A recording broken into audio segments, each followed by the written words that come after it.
ലോക പ്രശസ്തമായ ഈ ചിത്രം കാണാത്തവർ ഉണ്ടാകില്ല. നാസികളെ കീഴടക്കിയതിനു ശേഷം സോവിയറ്റ് ചെമ്പട ജർമ്മൻ ഫെഡറൽ പാർലമെന്റിന് മുകളിൽ ചെങ്കട് ഉയർത്തുന്നതാണ് ഈ ചിത്രം. ഇനി മറ്റൊരു ചിത്രം കാണാം. ഇത് ഇറ്റാലിയൻ ഏകാധിപതിയായ ബെനിറ്റോ മുസോളിനിയുടെ മരണചിത്രമാണ്. മിലാനിലെ ഒരു തെരുവിൽ തല കീഴായി കെട്ടിത്തൂക്കിയ മുസോളിനിയുടെ ശവശരീരം. ഈ രണ്ട് ചിത്രങ്ങളും ഫാസിസത്തിനെതിരായ കമ്മ്യൂണിസ്റ്റുകാരുടെ പോരാട്ട വീര്യത്തിന്റെ പ്രതീകമായി എന്നെന്നും കൊണ്ടാടപ്പെടുന്ന ഒന്നാണ്. പരന്ന വായനക്കാരനായ കേരളത്തിന്റെ പുതിയ മുഖ്യമന്ത്രിക്ക് ഇതൊന്നും അറിയില്ല. സോവിയറ്റ് യൂണിയൻ ഹിറ്റ്ലർക്കൊപ്പമായിരുന്നു എന്നൊക്കെ പറയാൻ ചില്ലറ ചർമ്മബലം ഒന്നും പോരല്ലോ. സോവിയറ്റ് യൂണിയനും സ്റ്റാലിനും ഇല്ലെങ്കിൽ രണ്ടാം ലോക മഹായുദ്ധത്തിൽ അച്ചുതണ്ട് ശക്തികൾ വിജയിച്ചേനെ എന്ന് ചരിത്രം പഠിക്കുമ്പോൾ ആർക്കും മനസ്സിലാകും. ബ്രിട്ടനും ഫ്രാൻസും അടക്കം തോറ്റുപോകുമായിരുന്നിടത്താണ് ഹിറ്റ്ലർക്കും മുസോളിനിക്കുമെതിരെ സോവിയറ്റ് യൂണിയൻ നായക ശക്തിയായി തീർന്നത്. ചരിത്രം പറയുന്നത് നാസിസത്തെയും ഫാസിസത്തെയും പരാജയപ്പെടുത്തുന്നതിൽ ഏറ്റവും വലിയ സൈനികവും മാനുഷികവുമായ ത്യാഗം സഹിച്ചത് സോവിയറ്റ് യൂണിയൻ ആണെന്നാണ്. സത്യത്തിൽ സതീശൻ ഇപ്പോൾ ചെയ്തുകൊണ്ടിരിക്കുന്നത്, അല്ലെങ്കിൽ അദ്ദേഹത്തെ ഏൽപ്പിച്ചവർ അദ്ദേഹത്തെ കൊണ്ട് ചെയ്യിക്കുന്നത് ഒരു ലാർജർ ക്യാപിറ്റലിസ്റ്റ് അജണ്ടയാണ്. ഒരു ഭാഗത്ത് കമ്മ്യൂണിസ്റ്റ് പാർട്ടിയെ, അതിന്റെ ചരിത്ര പോരാട്ടങ്ങളെ, വർത്തമാന രാഷ്ട്രീയത്തെ അപ്രസക്തമാക്കി കേരള പൊതുസമൂഹത്തെക്കുറിച്ച് പൊതുവെ പറയുന്ന ഇടതുപക്ഷ അവബോധത്തെ ഇല്ലാതാക്കുകയും മറുഭാഗത്ത് അനിയന്ത്രിത സ്വകാര്യവൽക്കരണത്തിലൂടെ കേരളത്തിന്റെ സർവ്വ മേഖലകളിലും കോർപ്പറേറ്റ് താല്പര്യങ്ങൾക്കായി വിട്ടുകൊടുക്കുകയും ചെയ്യുക എന്ന ലാർജർ പ്രോജക്റ്റാണ് മുഖ്യമന്ത്രി വി.ഡി. സതീശൻ ഏറ്റെടുത്തിരിക്കുന്നത്. ശിപ്പായി ലഹള എന്നറിയപ്പെട്ട 1857 ഒന്നാം സ്വാതന്ത്ര്യ സമരത്തെ തുടർന്ന് അപകടം നടത്ത ബ്രിട്ടീഷ് ഗവൺമെന്റ് ഇന്ത്യക്കാർക്ക് ബ്രിട്ടീഷ് ഗവൺമെന്റിനെതിരെയുള്ള വികാരം തണുപ്പിക്കാൻ ബ്രിട്ടീഷ് ഗവൺമെന്റുമായുള്ള ഒരു ഡയലോഗ് പ്ലാറ്റ്ഫോം പോലെ അന്നത്തെ ബ്രിട്ടീഷ് ഇന്ത്യയിലെ അതിസമ്പന്നന്മാരായ അപ്പർ ക്ലാസ് ഫ്യൂഡൽ ഭൂപ്രഭുക്കന്മാരെയും റിട്ടയേർഡ് ഉദ്യോഗസ്ഥരെയും ഒക്കെ ഉൾപ്പെടുത്തി ഉണ്ടാക്കിയ ഒരു ക്ലബ്ബ് സെറ്റപ്പ് ആയിരുന്നു ആദ്യകാല ഇന്ത്യൻ നാഷണൽ കോൺഗ്രസ്. ഇത് കേവലം രാഷ്ട്രീയ ആരോപണമല്ല കേട്ടോ. പാർട്ടി സ്ഥാപകനും ബ്രിട്ടീഷ് സിവിൽ സർവന്റ് ഉദ്യോഗസ്ഥനുമായ A.O. ഹ്യൂമിന്റെ കത്തിൽ തന്നെ ഇമ്പീരിയൽ ബ്രിട്ടനെതിരെയുള്ള ജനങ്ങളുടെ പ്രതിഷേധം തണുപ്പിക്കാനുള്ള സേഫ്റ്റി വാൾവായി ഇന്ത്യൻ നാഷണൽ കോൺഗ്രസ് രൂപീകരണത്തെക്കുറിച്ച് പറയുന്നുണ്ട്. ആ കോൺഗ്രസ് പാർട്ടി 20ാം നൂറ്റാണ്ടിലേക്ക് കടന്നതിന് ശേഷം മാത്രമാണ് ലോകത്ത് പല ഭാഗങ്ങളിൽ ഉയർന്നു വന്ന കൊളോണിയൽ വിരുദ്ധ സമരത്തിന്റെ ആശയം ഉൾക്കൊണ്ട് സ്വാതന്ത്ര്യത്തെക്കുറിച്ച് കാര്യമായി ചിന്തിച്ചത് തന്നെ. അതിൽ ഏറ്റവും പ്രധാനപ്പെട്ടതാണ് ഒന്നാം ലോക മഹായുദ്ധാനന്തരം സംഭവിച്ച മഹത്തായ ഒക്ടോബർ വിപ്ലവവും സോവിയറ്റ് യൂണിയന്റെ രൂപീകരണവും.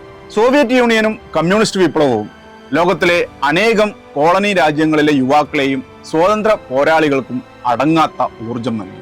സ്വാതന്ത്ര്യ സമരം നടക്കുന്ന കാലത്തും സ്വാതന്ത്ര്യം കിട്ടുന്ന വേളയിലുമൊക്കെ കോൺഗ്രസ് നേതാക്കൾക്ക് ബ്രിട്ടീഷ് ഗവൺമെന്റുമായി നല്ല ബന്ധമായിരുന്നു. ഒരു മേശക്കപ്പുറവും ഇപ്പുറവും ഇരുന്ന് ചായ കുടിച്ചുകൊണ്ട് സൊറ പറഞ്ഞിരിക്കാനുള്ള സാഹചര്യം കോൺഗ്രസ് നേതാക്കന്മാർക്കുണ്ടായിരുന്നു. അത് മുസ്ലിം ലീഗിനുണ്ടായിരുന്നു. ഈ നേതാക്കളെ സ്പോൺസർ ചെയ്യാനും അവരുടെ ചെലവുകൾ വഹിക്കാനും അന്നത്തെ ഇന്ത്യയിലെ വലിയ ധനാഢ്യരായ വ്യവസായ കുടുംബങ്ങളും ബാരിസ്റ്റൻ കുടുംബങ്ങളും ഒക്കെ ഉണ്ടായിരുന്നു. എന്നാൽ കമ്മ്യൂണിസ്റ്റ് പാർട്ടി ഒരു മുഴു പാർട്ടിയായി രൂപം കൊള്ളുന്നതിന് മുന്നേ തന്നെ ബ്രിട്ടന് തലവേദനയായി, നിരോധിക്കപ്പെട്ട ആശയമായി. കമ്മ്യൂണിസ്റ്റ് പ്രവർത്തനങ്ങളിൽ ഏർപ്പെടുന്നത് വധശിക്ഷ ലഭിക്കുന്ന കുറ്റമായിരുന്നു. ഒളിവിൽ നിന്നല്ലാതെ ഭൂരിഭാഗം കാലത്തും ആദ്യകാല കമ്മ്യൂണിസ്റ്റ് നേതാക്കന്മാർക്ക് പ്രവർത്തനം പോലും സാധിച്ചിരുന്നില്ല.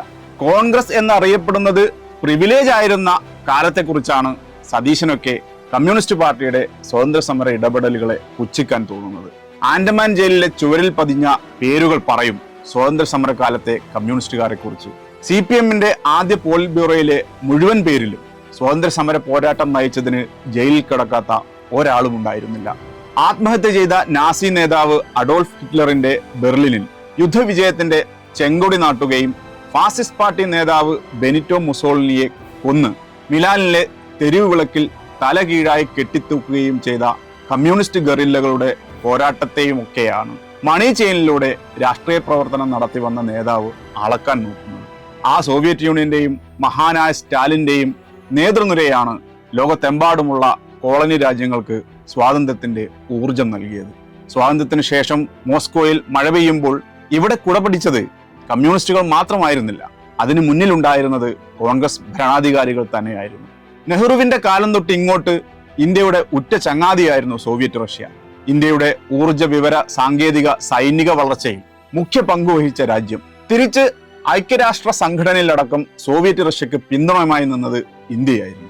1971 ഇന്ദിരാഗാന്ധി സോവിയറ്റ് യൂണിയനുമായി ഉണ്ടാക്കിയ ഉടമ്പടിയുടെ ബലമുണ്ടായിരുന്നില്ലെങ്കിൽ അമേരിക്കയും പാകിസ്ഥാനും കൂടി മൊത്തത്തിൽ അങ്ങ് മാന്തിയെടുത്തേനെ. ഇതിലെ വലിയ തമാശ എന്തെന്നാൽ സതീശൻ സോവിയറ്റ് യൂണിയനെതിരെയും സ്റ്റാലിനെതിരെയും പച്ചക്കള്ളങ്ങൾ ആധികാരികതയോടെ തള്ളിമറിക്കുമ്പോൾ UDF-ലെ ഏതെങ്കിലും യഥാർത്ഥ കമ്മ്യൂണിസ്റ്റ് പാർട്ടികൾക്ക് എന്തെങ്കിലും പ്രശ്നമുണ്ടോ എന്ന് നോക്കൂ. ഇടതുപക്ഷം എന്നാൽ കമ്മ്യൂണിസം എന്നാൽ CPM അല്ല എന്നൊക്കെ വീമ്പിളക്കുന്ന ഏതെങ്കിലും ഒരുത്തൻ സതീശന്റെ ഈ അസംബന്ധങ്ങൾക്കെതിരെ എന്തെങ്കിലും പ്രതികരിക്കുന്നുണ്ടോന്നു. പേരിൽ കമ്മ്യൂണിസ്റ്റും സോഷ്യലിസവും ഒക്കെയുള്ള 4-5 പാർട്ടികളെങ്കിലും ഉണ്ട് UDF-ൽ. രാജ്യത്തെ ഏക കമ്മ്യൂണിസ്റ്റ് മന്ത്രി താനാണെന്ന് അഭിമാനം കൊണ്ട CP ജോണിനൊക്കെ കമ്മ്യൂണിസ്റ്റ് പാർട്ടിയുടെ സ്വാതന്ത്ര്യ സമര ചരിത്രത്തെക്കുറിച്ചും സോവിയറ്റ് യൂണിയനെ കുറിച്ചുമൊക്കെ സതീശന്റെ ഇതേ അഭിപ്രായം തന്നെയാണോ ഉള്ളത്? മാധ്യമങ്ങൾക്ക് ഇതൊന്നും ഒറ്റ തവണ പോലും അവരോട് ചോദിക്കാൻ താല്പര്യമില്ല, ചോദിക്കുകയും വേണ്ട. ആരോഗ്യവും വിദ്യാഭ്യാസവും എനർജി സെക്ടറുമെല്ലാം സ്വകാര്യ കോർപ്പറേറ്റുകൾക്ക് വിൽക്കുന്ന സമയത്ത് അതിന് വിഘാതമായി നിൽക്കുന്ന ആശയ പരിസരത്തെ കൂടി ഇല്ലാതാക്കാനുള്ള ലാർജർ ക്യാപിറ്റലിസ്റ്റ് അജണ്ട കൂടിയാണ് VD സതീശനിൽ നിക്ഷിപ്തമായിരിക്കുന്നത്. അത് ഇന്നത്തെ കേരളത്തെ തന്നെ ഇല്ലാതാക്കാനുള്ള ഒരു വലിയ പ്രോജക്റ്റാണ്. മറ്റെല്ലാ അഭിപ്രായ ഭിന്നതകളും മാറ്റിവെച്ച് ഈ നാട്ടിലെ എല്ലാ മനുഷ്യരും ഒന്നിച്ചു നിൽക്കേണ്ട സന്ദർഭമാണിത്.